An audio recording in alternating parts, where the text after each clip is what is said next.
I'm delighted to speak on this very important bill. On the 22nd of May, Ireland made history as it became the first country in the world to extend the institution of marriage to all couples, irrespective of gender, in a direct vote. And very often, and particularly in our recent history of our country, political and social change has been driven by court rulings, after which the Oireachtas would act.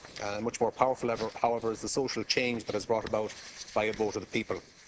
In other countries such as the US, marriage equality has become a reality because of Supreme Court rulings, and the legal aspects are no less significant, but the fact remains that a referendum of the people is a much clearer and a much more resounding statement. The yes vote in May is more than just a referendum result. It is a statement of the kind of Ireland we want to live in. The resounding yes is a yes to marriage, a yes to equality, a yes to inclusion, and a yes to a warmer, gentler Ireland. I would like to pay tribute to everybody who worked so hard to secure the referendum result and to secure today, the day on which the Oireachtas begins to implement the legislative changes necessary to reflect the decision of the people. An overwhelming and astounding grassroots campaign uncovered support for marriage equality from across Ireland and from Irish people living abroad. Leading the civil society campaign were the stalwarts of the long campaign, GRAIN, Marriage Equality and the Irish Council for Civil Liberties. The Yes Equality campaign invigorated and stimulated debate and actions in communities across the country. People who had never campaigned on an issue before, who had never knocked on a door over a political issue, took part in what became a movement of change. I'd like to acknowledge, Minister, your own involvement in this campaign, and also on the political side. I want to take this opportunity to recognise the work of our campaign director, Minister Simon Coveney, and in particular his constituency colleague, the chair of Fine Gael LGBT, Jerry Buttimer, who worked relentlessly to achieve a yes vote.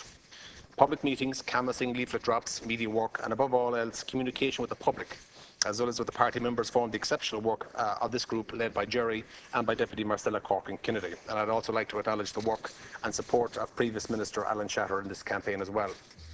The Fine Gael slogan, Equality for Everybody, perfectly encapsulated what the campaign was about and highlighted how every person and every vote mattered.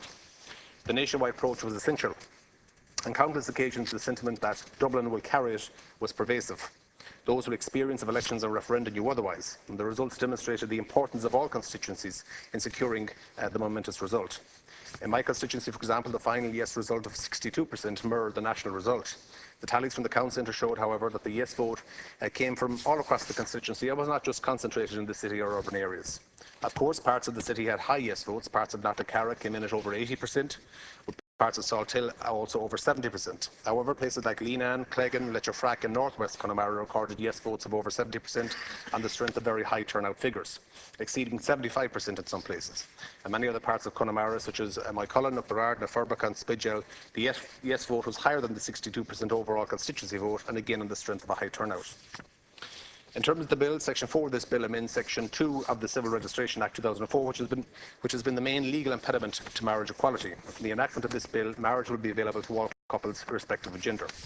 Section 7 of the bill is also important, and it effectively exposes one of the myths that were an unfortunate plague of the referendum campaign. Section 7 definitively states that no religious organisations will have to permit same-sex marriages. This is, of course, completely contrary to the scaremongering of the campaign by some. Part 4 of the bill is also significant and confirms the point made by many of us who supported marriage equality referendum that civil partnership, while very welcome, has been a separate and unequal category.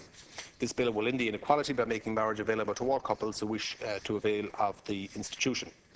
And it's not often that we in the Dáil can be certain of the support for legislation. On this occasion, however, we know that the Marriage Bill 2015 is supported by the majority of the people of Ireland.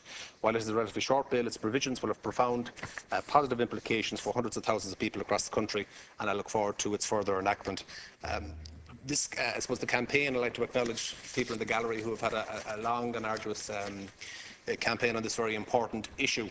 And I know in 2009, when we were emailed by Marriage Equality as a local election candidate and asked our views, at that time I gave my views strongly at the time that I believe where two people of the same sex love each other and want to have that love and commitment recognised with the state, and that should be possible. So I'm delighted that at this stage, and following a very positive result, that I played a small part in the campaign. I could have done more, like a lot of people, but I played a part, and I'm very happy with the result. I'm very somewhat surprised by the size of the result, I have to say. I wasn't expecting it, certainly a year out I wasn't expecting it, but certainly as the campaign went on I was delighted to see the positive engagement by people on this very, very important issue, and very proud to stand here today as a member of the Dáil where this legislation is being read and being enacted. Thanks, Deputy. And Deputy